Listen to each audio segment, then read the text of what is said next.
میرے والد بینکر تھے مگر وہ بینک دیوالیہ ہو گیا تھا۔ اس صدمے سے والد بھی جہاں بھاگ ہو گئے اور پھر آپ ہی مجھے اپنے ساتھ لے آئیں۔ بیٹا پھر تو تمہارے والد بڑے آدمی ہوں گے۔ نصرت مسکرائیں۔ جی آپ کا خیال درست ہے، مگر والد کے بعد قرضداروں نے ان کی تمام جائیداد، زمین، کیش اور زیورات کا بٹوارا کر لیا۔ ہمارے حصے میں کچھ نہ آیا۔ آپ ہی مجھے لاہور سے کراچی لے آئیں۔ یہیں میں نے اپنی تعلیم مکمل کی اور پھر میں وہاب انڈسٹریز میں آ گیا۔ زین نے مسکرا کر سر جھکا لیا۔ اور تمہارے بہن بہنوئی؟ میری آپی کی کوئی اولاد نہیں تھی، اس لیے میرے بہنوئی نے دوسری شادی کر لی۔ وہ لاہور میں ہیں اور آپی نے یہاں کوچنگ سینٹر کھول لیا ہے۔ بس یہاں پر انٹرویو ختم ہو گیا۔ اوہ! نصرت نے ہونٹ سکوڑے جیسے اس اطلاع نے انہیں مایوس کیا ہو۔ زین کی رخشی سے ملاقات میٹرک کے بعد ہوئی تھی، جب اس نے اپنی سہیلیوں کو پارٹی دی تھی۔ وہاب خان نے کچھ سامان بھیجا تھا گھر کے لیے زین کے ہاتھ۔ اس میں سب سے نمایاں 2 منزلہ بڑا سا کیک تھا۔ ڈرائیور سامان اٹھائے ہوئے تھا۔ السلام علیکم۔ زین کے ہاتھ میں کیک کا خوبصورت پیک تھا۔ رخشی حسین تو تھی، اس پر خوبصورت ڈریسنگ نے اور 4 چاند لگا دیے تھے۔ وہ مسکراتی ہوئی زین کی طرف بڑھی۔ وعلیکم السلام، کیا آپ فوڈ کمپنی سے آئے ہیں؟ ابھی وہ کچھ جواب دینے والا تھا کہ نصرت آ گئی۔ ارے رخشی، یہ تمہارے پاپا کے آفس میں سیلز مینیجر ہیں، ان کا نام زین العابدین ہے۔ اوہ سوری، تشریف رکھیے۔ رخشی نے مسکرا کر کچھ جھینپ کر کہا۔ جی شکریہ، میں صرف یہ چیزیں پہنچانے آیا تھا، اور آپ کے پاپا نے کہا ہے وہ دیر سے آئیں گے۔ وہ مڑا۔ ارے بیٹا، چائے تو پی لیتے، نصرت نے آگے بڑھ کر کہا۔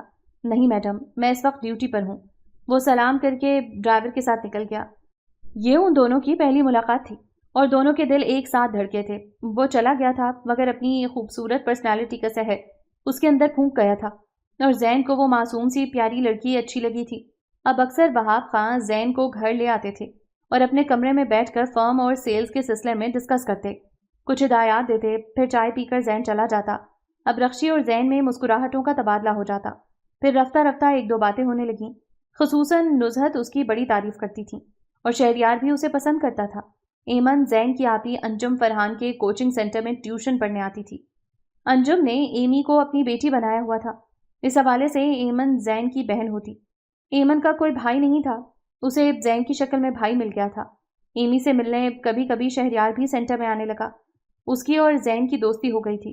شہریار نے زین کو اپنا پرابلم بتا دیا تھا کہ وہ ایمن سے شادی کرنا چاہتا ہے، مگر والدین راضی نہیں ہیں۔ زین نے مسکرا کر کہا، یار مجھے تم جیسا بہنوئی کہاں ملے گا؟ میں اپنی بہن اور اپنے دوست کی خاطر ہر طرح کا تعاون کرنے کو تیار ہوں، مگر تمہارے والد میرے باس ہوتے ہیں، اس لیے میں کھل کر سامنے نہیں آ سکتا، صرف دعا ہی کر سکتا ہوں۔ ہاں دوست، میرے لیے تمہاری دعائیں کافی ہیں۔ معصوم اور بے غرض بندوں کی دعائیں اللہ میاں جلدی سن لیتے ہیں، شہریار نے کہا۔ اتنی راہ و رسم ہونے کے باوجود کبھی زین نے اس سے رخشی کا کوئی ذکر نہیں کیا، حالانکہ کئی بار مدعا زبان پر آتے آتے رہ گیا، مگر زین اس چیز کو خود غرضی پر محمول کرتا تھا۔ اسے جو کرنا ہے خود کرے گا۔ ایک بار رخشی ایمن سے ملنے کوچنگ سینٹر گئی تو اس نے وہاں زین کو دیکھا، کیونکہ انجم نے گھر ہی میں اپنا سینٹر کھولا تھا۔ اس کے لیے اس نے 2 کمرے مخصوص کر لیے تھے۔ زین بھی اسے دیکھ کر ٹھٹک گیا۔ آپ یہاں؟ زین نے 2 قدم بڑھ کر پوچھا۔ جی ہاں، میری آپی ایمن یہاں ٹیوشن پڑھنے آتی ہیں، میں نے سوچا گھر جانے سے بہتر ہے میں یہاں ان سے مل لوں۔ اوہ، تو آپ میری بہن سے ملنے آئی ہیں؟ ظاہر نصیب، اسی بہانے سے صحیح آپ سے ملاقات تو ہوئی۔ ایمن آپ کی بہن؟ وہ حیرانی سے بولی، تبھی انجم اور ایمن آ گئیں۔ ارے رخشی تم؟ ایمی دوڑ کر اسے لپٹ گئی۔ آپ ہی میرا جی چاہ رہا تھا آپ سے ملنے کو۔ ایمن نے اسے پیار کر لیا۔ پھر انجم آگے بڑھی۔ ایمن کے منہ سے میں نے آپ کا ذکر بہت سنا ہے، اور یہ بھی کہ آپ ایمن کی تائے آزاد ہیں۔ وہ رخشی سے مخاطب تھیں۔ دوسری بات یہ ہے رخشی کہ ایمن میری منہ بھولی بہن ہے، اور اب لگتا ہے جیسے وہ میری ماں جائی ہو۔ وہ مسکرایا۔ اور آپ ہی ایک اہم انکشاف تو رہ گیا، زین نے کہا تو آپ ہی ہنس پڑی۔ چلو وہ بھی بتا دو۔ رخشی میرے باس عبدالوہاب خان کی لاڈلی بیٹی ہیں، اور اس حوالے سے میرا بھی ان سے کچھ تعلق بنتا ہے۔ صرف کچھ؟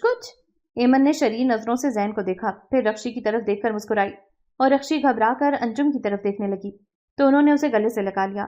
رخشی کی پیشانی پر پسینے کے ننھے ننھے قطرے ابھر آئے تھے اور زین جلدی سے باہر چلا گیا۔ انجم نے مسکرا کر دونوں کو دیکھا اور رخشی کو صوفے پر بٹھا کر کہا، تم دونوں باتیں کرو، میں چائے لا رہی ہوں۔ وہ چلی گئیں تو ایمن نے رخشی سے پوچھا، رخشی تمہیں زین پسند ہے؟ پتہ نہیں، وہ شرما گئی۔ مگر مجھے پتہ ہے، رخشی میرا بھائی بہت اچھا ہے، اس کا بڑا ہوا ہاتھ تھام لینا، جھٹکنا نہیں۔ اس نے سر جھکا لیا، کوئی جواب نہیں دیا۔ رخشی، انجم آپی بھی بہت مخلص اور محبت کرنے والی خاتون ہے۔ ہاں، اس کا اندازہ مجھے ہو گیا ہے۔ مگر میرے گھر والے کبھی نہیں مانیں گے آپ ہی۔ تم ٹھیک کہتی ہو، مگر زین بھائی میدان چھوڑنے والوں میں سے نہیں ہے۔ وہ تمہارے لیے سنجیدہ ہیں، کچھ نہ کچھ ضرور کریں گے۔ پھر انجم آئیں اور تینوں نے اکٹھے بیٹھ کر چائے پی اور انہوں نے آنے کا وعدہ لے کر گلے لگا کر رخصت کیا۔ اس طرح رخشی کو معلوم ہو گیا تھا کہ زین ایمن کا بھائی ہے۔ اس کی وہ غلط فہمیاں جو انجم فرحان کے بتانے پر کہ میں نے ایمن کو اپنی بیٹی بنا لیا ہے اس کے دل میں پیدا ہو گئی تھیں، ختم ہو گئیں۔ عبد المنان خان کا انتقال ہو گیا تھا اور وہاب خان نے مرتے ہوئے بھائی کی آخری خواہش پوری کرنے کا وعدہ کر لیا تھا۔ اس طرح مجبوراً یا مصلحتاً انہیں شہریار کی شادی ایمن سے کرنی پڑی۔ بقول شخص خدا کو منہ بعد میں دکھانا پڑے گا، پہلے تو اس کے بندوں کو دکھانا ہے۔ اگر وعدے کے مطابق شہریار سے ایمن کی شادی نہ کی گئی تو وہ بیٹے اور خاندان والوں کو کیا منہ دکھائیں گے؟ مگر اس کے بعد وہاب خان نے اپنے ہونٹوں پر چپ کی مہر لگا لی اور اسلام آباد چلے گئے کہ بعد میں کچھ بھی ہوتا رہے ہم اس کے ذمہ دار نہیں، اور جو کچھ بھی ہوتا رہا اس عمل میں کسی نہ کسی حوالے سے وہاب خان سے ضرور مواخذہ کیا جائے گا۔ وہ بری زبان نہیں ہو سکتے۔ بہرحال شہریار آج کا ایک صلح جو مرد تھا، اس نے ایمن کی موت پر سابقہ عاشقوں کی طرح گرباں پھاڑ کر جنگلوں صحراؤں میں نکلنے کے بجائے بڑی خاموشی کے ساتھ صحرا باندھنے ہی میں عافیت سمجھی، اور عطابہ اس کی ہمسفر بن گئی۔ یہ کوئی انوکھی اور تعجب خیز بات نہیں تھی، لیکن رخشی کو بڑا دھچکا پہنچا تھا۔ اس کے سینے میں کتنے ہی تیر پیوست ہو گئے تھے۔ بڑی پلاننگ سے ایمن کو راستے سے ہٹا دیا گیا تھا اور اس معصوم کی زندگی سے کھیلنے والے خود اس کے ماں باپ تھے۔ یہ بات اس کے حلق سے کسی طرح نہیں اتر رہی تھی۔ جتنی بار سوچتی دل سے لہو ٹپک پڑتا۔ پھر وہ شاخسانہ رونما ہوا جس کی وجہ سے زین العابدین کو وہاب خان نے اپنی فرم سے نکال دیا۔ اس کے بعد تو وہ کچھ ہو گیا جس کے متعلق رخشی نے کبھی نہ سوچا تھا۔ ایمن آپی نے سچ ہی کہا تھا کہ میرا بھائی میدان چھوڑنے والا نہیں ہے، مگر اب کیا ہوگا؟ یہ سوال اس کے اندر کچوکے لگا رہا تھا۔ زمین و آسمان تو مل گئے تھے، مگر جو طوفان گھن گرج کے ساتھ اس کی طرف بڑھ رہا تھا اسے کون روکے گا؟ چونکہ اس نے گریجویشن کر لیا تھا اس لیے غضنفر علی کی فیملی کو آنے سے کوئی نہیں روک سکتا تھا۔ پھر ایک اور دھماکہ ہوا۔ زفرین کو نزہت شاپنگ سینٹر میں مل گئیں۔ اس نے یہ موقع ہاتھ سے نہ جانے دیا۔ ڈرائیور کو کچھ دیر رکنے کا اشارہ کر کے وہ نزہت کے ساتھ ایک ہوٹل میں پہنچ گئیں۔ ایک تنہا اور آخری میز پر دونوں جا کر بیٹھ گئیں۔ آنٹی، اس وقت چائے کی بڑی طلب ہو رہی تھی اور میں نے کبھی تنہا چائے نہیں پی، سوچ رہی تھی کہ کوئی ساتھی مل جائے کہ آپ نظر آ گئیں۔ جیتی رہو بچی، مجھے بھی بڑی دیر ہوئی گھر سے نکلے ہوئے، میں بھی اس وقت بڑی تھکن محسوس کر رہی تھی۔ بیرا آ گیا تھا۔ زفرین نے برگر اور چائے کا آرڈر دے دیا۔ کیا خریداری کر ڈالی آپ نے آنٹی؟ زفرین گفتگو آگے بڑھاتے ہوئے بولی۔ کچھ سوٹ پیس اور اس کی میچنگ کی چیزیں لینی تھیں۔ اب ماشاءاللہ رخشی نے گریجویشن کر لیا ہے، شہریار کی طرف سے بھی میں فارغ ہو چکی ہوں۔ سوچ رہی تھی کہ رخشی کا فرض بھی ادا ہو جائے۔ اب کے ہفتے سیٹھ غضنفر علی کے گھر سے کچھ خواتین آ رہی ہیں رخشی کو دیکھنے۔ کون غضنفر علی؟ تمہارے انکل کے بزنس پارٹنر اور دوست کا بیٹا ہے سمر علی۔ عرصے سے وہ پیچھے پڑے ہیں۔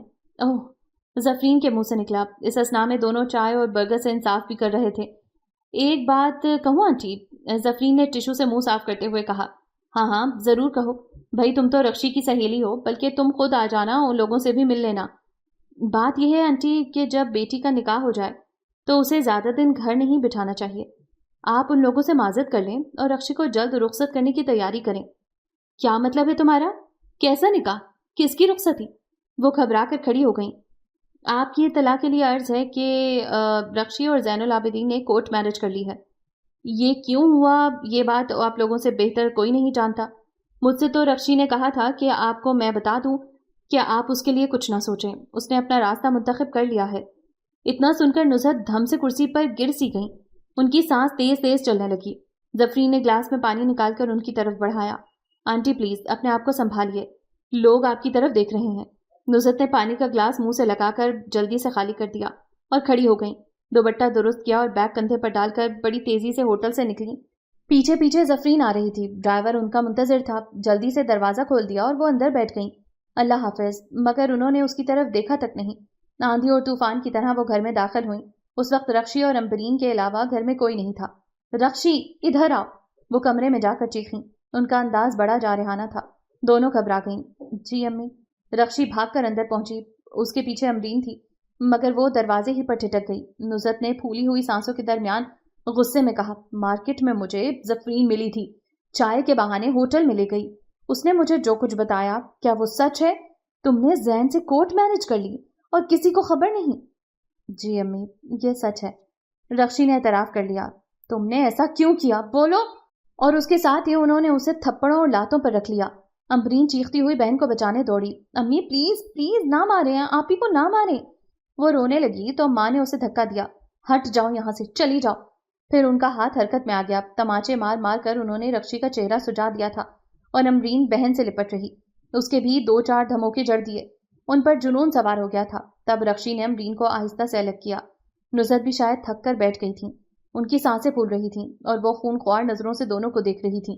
رخشی اٹھی، اس نے اپنے بال پیچھے کیے، ہتھیلی سے آنسو پہنچے اور اپنی لہو لہو آنکھوں سرخ چہرے کے ساتھ سسکیوں کے درمیان بولی، گھر میں جو کچھ آپ کرتی رہی ہیں، دفتر میں جو کچھ پاپا نے کیا، آپ سمجھتی ہیں کیا ہم بے خبر تھے؟ آپ نے جس طرح سلو پوائزن کے قطرے پلا پلا کر اور نشے کے انجیکشن لگوا لگوا کر میری معصوم آپی اور جان سے زیادہ عزیز بھابھی اور اس کی نوزائیدہ بچی کو قتل کیا اور اپنے جرم کو چھپانے کے لیے کسی بے ضمیر ڈاکٹر سے ٹی بی کی جھوٹی رپورٹ لکھوا لی اور ہم لوگوں کی عدم موجودگی میں اسے سپرد خاک کر دیا، کیا یہ تمام باتیں ہم جانتے نہ تھے؟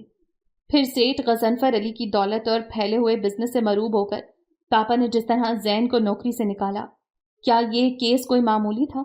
کیا آپ کی بیٹی کا ہاتھ مانگنے والا اسی سزا کا مستحق تھا جو سزا پاپا نے زین العابدین کو دی تھی، یہ جانتے ہوئے کہ میں بھی زین کو پسند کرتی تھی، یہ جانتے ہوئے کہ زین میں وہ تمام خوبیاں بدرجہ اتم موجود تھیں جو فی زمانہ شادی کے لیے ایک اچھے نوجوان میں ہونی چاہیے؟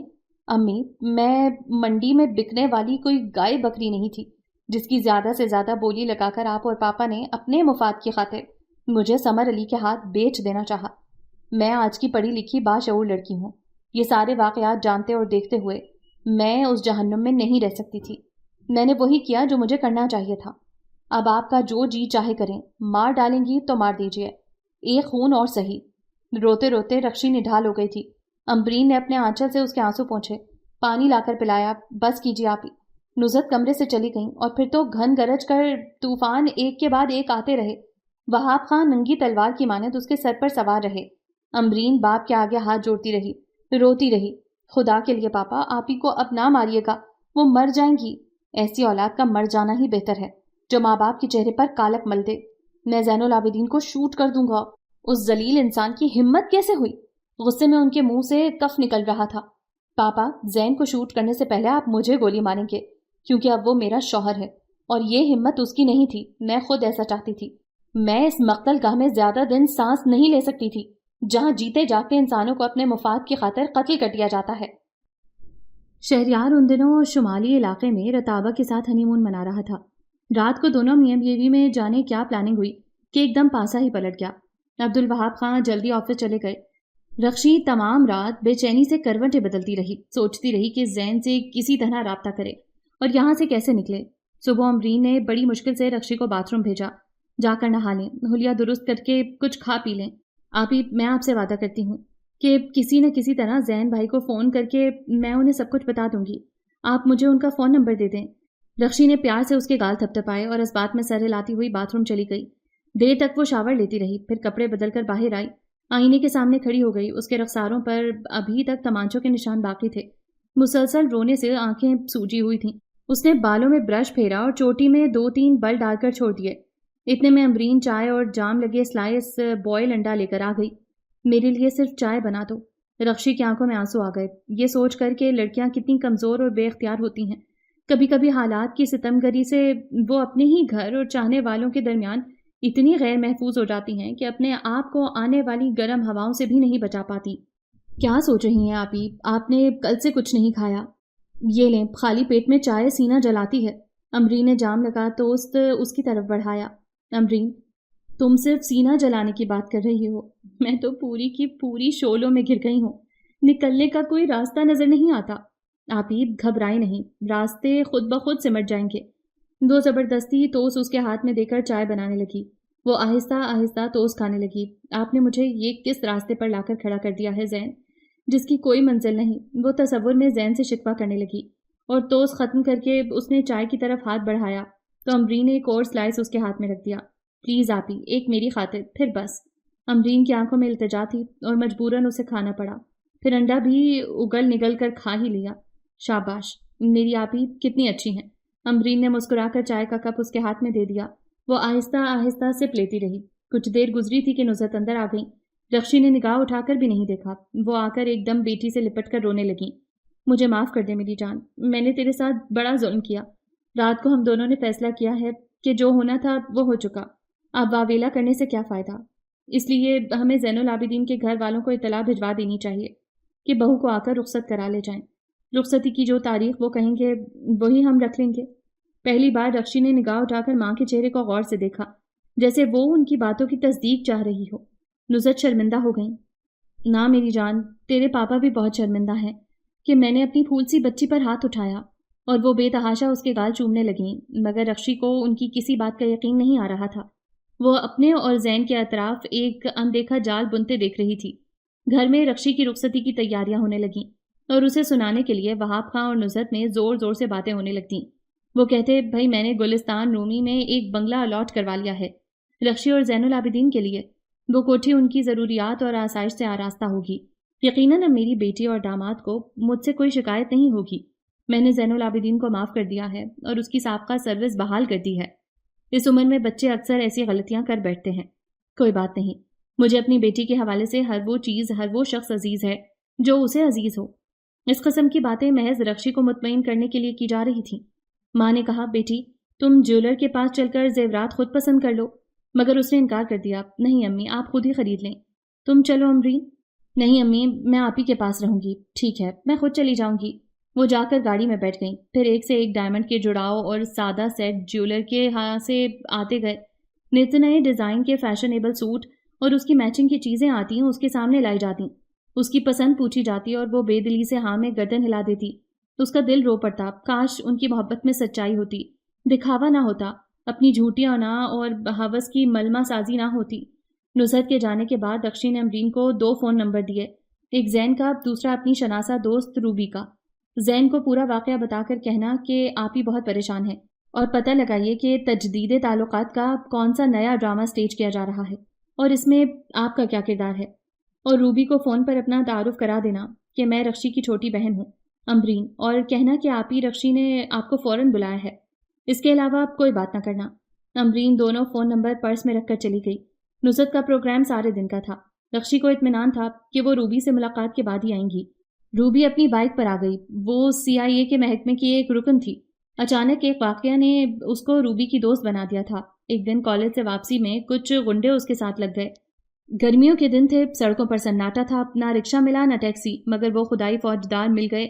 قریب تھا کہ ان سے ہاتھا پائی ہو جاتی کہ ایک سکوٹر دھڑ دھڑاتی ہوئی ان کے بیچ آ کر کھڑی ہو گئی۔ وہ سمجھے کہ انہی کے قبیلے کا کوئی جوان ہے، مگر جب اس نے سر سے ہیلمٹ اتارا تو وہ لڑکی نکلی اور اس نے فوراً پستول نکال لیا۔ تب وہ غنڈے سر پہ پاؤں رکھ کر بھاگے۔ رخشی نے اس اجنبی لڑکی کا شکریہ ادا کیا۔ اگر آپ اس وقت نہ آ جاتی تو یہ تینوں مل کر جانے میرا کیا حشر کر دیتے۔ آپ تنہا گھر سے کیوں نکلتی ہیں، وہ بھی اس دوپہر میں؟ لڑکی مسکرائی۔ بس آج کالج میں دیر ہو گئی، لڑکیوں کے ساتھ نکلی تھی، میری گاڑی گیراج میں پڑی ہے، وہ تو سب اپنے اپنے گھر چلی گئیں۔ میں نے سوچا جلدی گھر پہنچ جاؤں گی، مگر ایک موڑ پر وہ تینوں شیطان مل گئے۔ خیر آئیے میں آپ کو گھر تک چھوڑ دوں۔ آپ کہاں تکلیف کریں گی، میں چلی جاؤں گی، رخشی نے شرمندہ شرمندہ لہجے میں کہا۔ اور اگر اب کے 3 کے بجائے 4 شیطان مل گئے تو آپ کیا کریں گی؟ جلدی بیٹھیں، اس نے ہنس کر کہا اور پیچھے بیٹھ گئی۔ کچھ دور چلنے کے بعد رخشی بولی، بس یہیں اتار دیں، وہ سامنے میرا گیٹ ہے، آپ کا شکریہ، مگر میں اپنی محسنہ کا نام تو پوچھنا بھول گئی۔ میرا نام روبی ہے اور میں CIA کے محکمے سے منسلک ہوں۔ یہ میرا کارڈ ہے، جب بھی جس وقت بھی میری مدد کی ضرورت پڑے مجھے فون کر دیں، میں بوتل کے جن کی طرح حاضر ہو جاؤں گی۔ وہ ہنس پڑی۔ یا پھر وقت ملے تو آپ میرے آفس بھی آ سکتی ہیں، مجھے بہت خوشی ہوگی، ایسے شیطانوں سے نمٹنے میں مجھے بہت مزہ آتا ہے۔ وہ چلی گئی۔ اس کے بعد رخشی ایک بار اس کے آفس گئی۔ روبی بہت خوش ہوئی، دیر تک باتیں ہوتی رہیں۔ دوسری بار اس وقت ملی جب زین سے اس کی کورٹ میرج ہو چکی تھی۔ زفرین سے سب کچھ کہنے کے بعد بھی وہ خوفزدہ تھی، اور رخشی نے روبی سے فون پر ٹائم مانگا تھا اپنے لیے، اور وہ روبی کے بتائے ہوئے گارڈن میں آ گئی تھی۔ اس وقت رخشی نے اس سے کچھ بھی نہیں چھپایا اور پوچھا، اگر کسی ایمرجنسی میں مجھے تمہاری مدد کی ضرورت پڑی تو تم میری مدد کرو گی؟ اور روبی نے اسے لپٹا لیا تھا، اس مختصر عرصے میں تم مجھے بہت عزیز ہو گئی ہو، بلا کر تو دیکھو مجھے۔ اور آج جب کہ وہ چاروں طرف سے گھر گئی تھی، اسے دفتن روبی کا خیال آ گیا اور اس کا فون نمبر امرین کو دے دیا۔ حسب توقع وہ آ گئی۔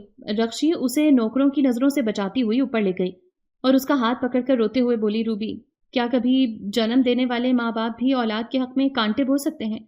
اپنے مفاد کی خاطر انہیں زندہ دفن کر سکتے ہیں؟ ہاں رخشی، آج کے زمانے اور دولت و اعلیٰ سٹیٹس کی اس دوڑ میں ہر چیز داؤ پر لگ جاتی ہے، خواہ وہ اولاد ہو یا ماں باپ ہوں۔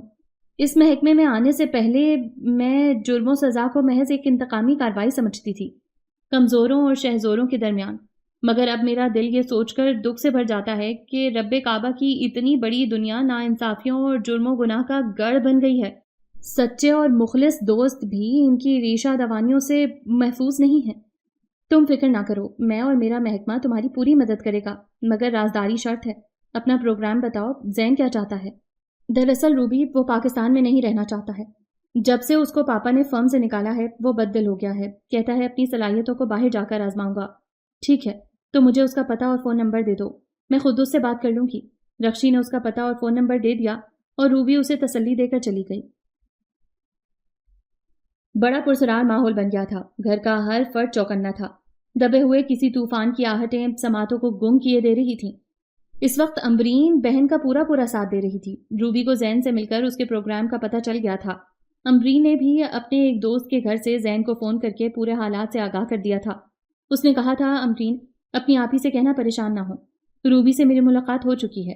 ایک ہفتہ قبل زین کی آپی انجم فرحان اپنی 2-3 کلاس ٹیچروں کے ہمراہ رخشی کی رخصتی کی تاریخ لینے آئی تھیں۔ عبدالوہاب خان نے ایک رقہ اپنے معتمد ملازم کے ہاتھ انہیں بھیجا تھا کہ آپ آ کر بیٹی کی رخصتی کی تاریخ لے جائیں۔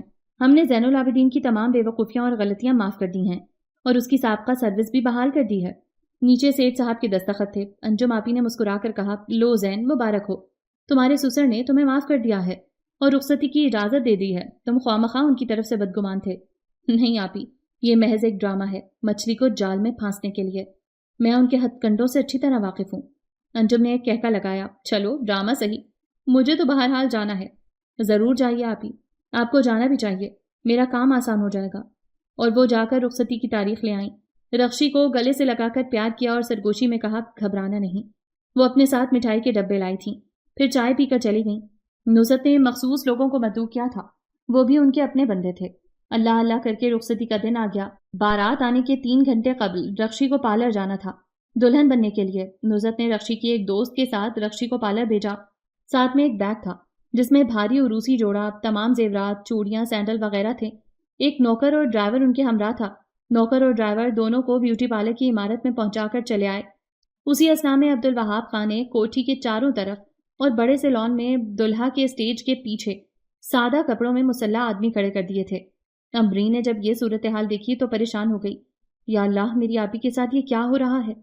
امی، پارلر کا فون نمبر ہے آپ کے پاس؟ تو کیوں پوچھ رہی ہے؟ ماں نے اسے ڈانٹ دیا۔ پھر وہ ڈرائیور کی طرف گئی تو وہ گاڑی لے کر کہیں گیا ہوا تھا۔ امبرین پر وحشت سوار ہو گئی۔ امی، میں آپی کے پاس جا رہی ہوں۔ کیوں؟ انہوں نے کھا جانے والی نظروں سے دیکھا۔ مہندی لگوانی ہے مجھے۔ چل بیٹھ، خبردار جو گھر سے قدم نکالا۔ وہ سہم کر بیٹھ گئی، پھر جا کر کھڑکی میں کھڑی ہو گئی۔ اسے چین نہیں آ رہا تھا۔ وقت تیزی سے گزرنے لگا۔ کچھ دیر بعد وہاب خان گھبرائے ہوئے اندر آئے۔ نازیب، ابھی تک بارات نہیں آئی، وقت نکلا جا رہا ہے، رخشی کہاں ہے؟ انہوں نے چیخ کر پوچھا۔ نصرت پریشان ہو گئیں۔ میں نے رخشی کو پارلر بھیجا تھا مگر 3 گھنٹے سے زیادہ ہو گئے، وہ آئی نہیں۔ ذرا آپ کسی کو بھیج کر بارات کا پتہ کرائیں، میں پارلر فون کر رہی ہوں۔ وہ فون کی طرف لپکیں۔ امبرین کے چہرے پر ہوائیاں اڑ رہی تھیں اور وہاب خان کے مسلح بندوں نے اپنی رائفلیں سیدھی کر لی تھیں۔ کسی نے اٹھا کر پوچھا، محترمہ آپ نے کہاں فون کیا ہے؟ یہ مہروز بیوٹی پارلر ہے؟ جی نہیں محترمہ، یہ تو فائقہ ٹیرس کی بلڈنگ ہے، یہاں نیچے اوپر کوئی بیوٹی پارلر نہیں ہے، آپ کو غلط نمبر دیا گیا ہے۔ ٹھہریے، فون نہ بند کیجیے گا محترم، آپ جانتے ہیں کہ یہ مہروز بیوٹی پارلر کہاں ہے؟ جی نہیں۔ فون کھٹ سے رکھ دیا گیا۔ نصرت فون رکھ کر دوڑتی ہوئی گیٹ پر گئیں اور ڈرائیور کو آواز دینے لگیں۔ وہ بھاگا آیا۔ تم رخشی بی بی کو لے کر کہاں گئے تھے اور تمہارے ساتھ کون کون تھا؟ انہوں نے گھبرا کر پوچھا۔ آپ نے جو پتہ دیا تھا وہیں پر ہم نے انہیں پہنچا دیا تھا۔ چھوٹی بی بی کی کوئی سہیلی ساتھ میں تھی اور منگو تھا، بلاؤ منگو کو۔ وہ آ گیا۔ کیوں، تم بی بی کو کہاں چھوڑ کر آئے تھے؟ جہاں کا پتہ آپ نے دیا تھا بیگم صاحبہ۔ وہ پتہ کہاں ہے، مجھے دکھاؤ۔ وہ تو بی بی نے اپنے پرس میں رکھ لیا تھا۔ نصرت کا چہرہ دھواں ہو رہا تھا۔ انہوں نے اندر جا کر پرس لیا اور گاڑی میں بیٹھ کر ڈرائیور سے کہا، وہیں لے چلو جہاں تم نے بی بی کو اتارا تھا۔ ساتھ میں انہوں نے منگو کو بھی بٹھا لیا۔ کچھ دیر بعد گاڑی رک گئی۔ سامنے فائقہ ٹیرس کی بلڈنگ نظر آ رہی تھی۔ وہ جلدی سے اتر گئیں۔ انہوں نے نیچے بنی ہوئی دکانوں اور بلڈنگ پر لگے ہوئے بورڈوں کو پڑھنا شروع کیا۔ کہیں بھی کوئی بورڈ کسی بھی بیوٹی پارلر کا نہیں تھا۔ پھر وہ ناکام و نامراد واپس آئیں۔ گھر آ کر انہوں نے دیکھا کہ وہاب خان سخت پریشانی میں لیفٹ رائٹ کر رہے ہیں۔ خیریت تو ہے؟ نصرت نے قریب آ کر پوچھا۔ اس گھر کے نصیب میں اب خیریت کہاں؟ انجم کوچنگ سینٹر میں تالا پڑا ہوا ہے۔ لوگوں سے پوچھا تو پتا چلا کہ کئی دن ہوئے انہوں نے اپنا یہ گھر فروخت کر دیا ہے۔ کہاں گئے وہ لوگ ہمیں کچھ پتا نہیں۔ یہاں آئے تو ایک اور بم بلاسٹ ہوا کہ رخشی ابھی تک نہیں آئی اور نہ ہی مہروز بیوٹی پارلر کا پتہ معلوم ہوا۔ آخر کہاں تک پہنچایا گیا تھا؟ وہاب خان دھاڑے۔ وہ فائقہ ٹیرس کی بلڈنگ تھی، بیوٹی پارلر نہیں تھا۔ انہوں نے تقریباً روتے ہوئے انکشاف کیا۔ نزہت، ہم لٹ گئے، برباد ہو گئے، ہمارے ساتھ زبردست دھوکہ ہوا ہے۔ وہاب خان پینترے بدل بدل کر غصے اور صدمے سے دھاڑ رہے تھے۔ نوکر چاکر ان کے کرائے کے قاتل تھر تھر کانپ رہے تھے۔ امبرین زار و قطار رو رہی تھی اور نزہت اسے خونی نظروں سے دیکھتی ہوئی چلی گئیں۔ وہاب خان بیوی پر چڑھ دوڑے۔ تم کیسی پڑھی لکھی ماں تھی کہ تم نے بغیر تحقیق کے اپنی بیٹی کو ایک اجنبی لڑکی کے ساتھ دلہن بنانے بھیج دیا اور ساتھ میں لاکھوں کا زیور اور روسی جوڑا بھی حوالے کر دیا۔ یقیناً رخشی نے ہمارا پلان سن لیا ہوگا۔ ساری بساط ہی الٹ گئی اور امبرین اپنے آنسو پونچھتے ہوئے سوچ رہی تھی کہ جو گھڑا آپ نے اولاد کے لیے کھودا تھا پاپا، وہ اس کے لیے نہیں، آپ کے لیے تھا، صرف آپ کے لیے۔ اور وہاب خان قہقہے لگا کر نصرت سے کہہ رہے تھے، بیگم رخشی میری بیٹی تھی، خان عبد الوہاب خان کی بیٹی۔ وہ مجھے ڈاج دے گئی، اپنے باپ کو آئینہ دکھا گئی کہ پاپا اگر آپ سیر ہیں تو میں بھی سوا سیر ہوں۔ ان کے خوفناک قہقہوں سے سارے ملازم اور دوسرے لوگ آہستہ آہستہ کھسک گئے۔ وہاں صرف ایک ملازم منگو، دوسرا ڈرائیور ماسی اور گھر کے لوگ رہ گئے تھے۔ نصرت کی آنکھوں سے خوف جھانک رہا تھا۔ امبرین نے باپ کی یہ حالت دیکھ کر ڈاکٹر کو فون کر دیا۔ دیکھو دیکھو، یہ شادی کا گھر ہے، بیگم ذرا گیٹ پر جا کر کھڑی ہو جاؤ، دلہن آتی ہوگی۔ پھر ایک کار آ کر گیٹ پر رکی اور ڈاکٹر اپنا بیگ لے کر اندر آ گیا۔ خیریت تو ہے بیگم صاحبہ؟ ہاں سب خیریت ہے ڈاکٹر صاحب، ذرا وہاب کچھ ڈسٹرب ہو گئے ہیں، بزنس میں اتار چڑھاؤ تو ہوتا ہی رہتا ہے۔ ڈاکٹر نے ان کا چیک اپ شروع کیا تو وہاب خان ایک دم سنجیدہ سے ہو کر ڈاکٹر کو دیکھنے لگے۔ کوئی بات نہیں سیٹھ صاحب، آپ تو بہت بہادر ہیں، چھوٹی چھوٹی باتوں کو مائنڈ نہ کیا کریں، سب ٹھیک ہو جائے گا۔ اور باتوں کے درمیان انہوں نے بازو میں سوئی اتار دی۔ کچھ لمحوں کے بعد وہ بے خبر ہو گئے۔ اب یہ 2-3 گھنٹے آرام سے سوئیں گے، اٹھنے کے بعد بالکل فریش ہو جائیں گے۔ ڈاکٹر چلا گیا۔ اس وقت تم نے بر وقت ڈاکٹر کو فون کر کے بہت اچھا کیا امبرین، ورنہ پتہ نہیں وہ اپنے پاگل پن میں کیا کچھ کر گزرتے۔ امبرین ماں سے لپٹ کر رونے لگی تو ان کے آنسو بھی نکل گئے۔ یہ اپنی نوعیت کی دلچسپ خبر ہوگی کہ پارلر سے دلہن اور بارات سے دلہا غائب ہو گیا۔ روبی اپنے منگیتر توقیر کو ہنس ہنس کر فون پر بتا رہی تھی۔ مانتا ہوں محترمہ، آپ نے دوستی کا حق ادا کر دیا، انہیں منزل پر پہنچا کر ہی دم لیا۔ جی جناب، اب تو ان کا جہاز کینیڈا کے خوبصورت ایئرپورٹ پر لینڈ کرنے والا ہوگا۔ بھائی دوستی بھی ہر کسی سے نہیں کی جاتی۔ رخشی بہت معصوم اور پیاری لڑکی تھی، میرا دل بے ساختہ اس کی مدد کے لیے بڑھا تھا۔ پھر توقیر، یہ میری ڈیوٹی بھی تو تھی۔ ہاں یہ بات تو درست ہے روبی۔ اس کے گھر والوں کا بھی پتہ چلا کچھ؟ کیا ری ایکشن ہوا؟ ری ایکشن تو ہوا ہے، سنا ہے وہاب خان اپسیٹ ہو گئے ہیں، اور یہ بھی سننے میں آیا ہے کہ اس اجنبی لڑکی کی تلاش جاری ہے جو رخشی کے ساتھ پارلر گئی تھی۔ اب وہ زندگی بھر انہیں نہیں ملے گی۔ دونوں کے قہقہے فون پر گونجنے لگے۔ جی تو جناب، ختم شد ہوئی یہاں کہانی، اور آپ کو کیسی لگی یہ کہانی ضرور بتائیے گا ہمیں کامنٹ سیکشن میں، اور اگلی کہانی تک کے لیے مجھے اجازت دیجیے۔ اللہ حافظ۔